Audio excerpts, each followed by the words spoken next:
3.5 কোটি মানুহৰ মাজত কি এজন জুবিন গাৰ্গ এজনে অংগৰাগ মহন্ত থাকিব নেকি বহুত হ'ব পাৰে আমাৰ মাজতো থাকিব পাৰে কিন্তু আমি কেতিয়াও চিন্তাই কৰা নাই যে আমিও জুবিন গাৰ্গ হ'ব পাৰো আমি কেতিয়াও চিন্তাই কৰা নাই আমিও অংগৰাগ মহন্ত হ'ব পাৰো ভূপেন হাজৰিকা জয়ন্ত হাজৰিকাক দেখি জুবিনে চিন্তা কৰিছিল ময়ো এনেকুৱা হ'ব পাৰো তেওঁ হৈ গল খগেন মহন্তক দেখি অংগৰাগ মহন্তই চিন্তা কৰিছিল ময়ো দেউতাৰ দৰে হ'ব পাৰো তেওঁ হৈ গল আমি কিয় হ'ব নোৱাৰো আমিও কাৰোবাক দেখি নিজৰ সংকল্প ল'ব পাৰো মোৰ এটাই অনুৰোধ অসম পৰিৱৰ্তন হৈছে অসমৰ ছাত্ৰ ছাত্ৰী সকলেও আকাশ চোৱাৰ সংকল্প দেখাৰ সময় আহিছে প্ৰযুক্তিৰ লগত চিনাকি হ'ব লাগিব পৃথিৱীৰ চাৰিওফালে চলি থকা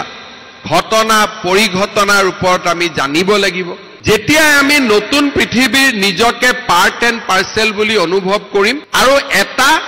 পৃথিৱীৰ অংগ হিচাপে নিজক অনুভৱ কৰিব পাৰিম যে এইখন পৃথিৱী it is a world of technology it is a world of new knowledge and this is a world of opportunity আমি কতো পিছ পৰি নাযাওঁ মই বিশ্বাস কৰোঁ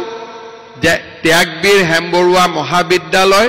প্ৰতিগৰাকী ছাত্ৰ ছাত্ৰীয়ে মই কোৱা কথাখিনি ৰাতি চিন্তা কৰিব নিজৰ বুকুত থকা সুপ্ত শক্তিটোক বিচাৰি উলিয়াবলৈ প্ৰচেষ্টা কৰিব ছমাহটো পাব পাৰে এবছৰটো পাব পাৰে দুবছৰটো পাব পাৰে কিন্তু আমাৰ বুকুত অদ্ভুত শক্তি এটা লুকাই আছে যি শক্তিৰে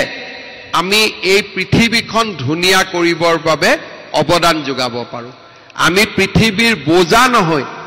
আমি পৃথিৱীক আৰু অধিক সৰ্বাংগ সুন্দৰ কৰিব পাৰোঁ তাৰ কাৰণে মই প্ৰত্যেকগৰাকী বিজ্ঞানী হ'ব নালাগে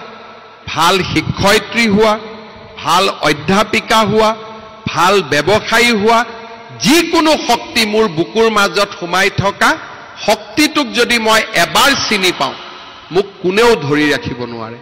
আৰু মই বিশ্বাস কৰোঁ তেনেকৈ আমাৰ অসমৰ যুৱক যুৱতীয়ে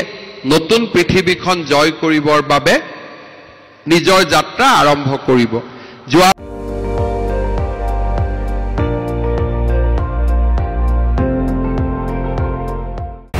আপুনি চাই আছে ND24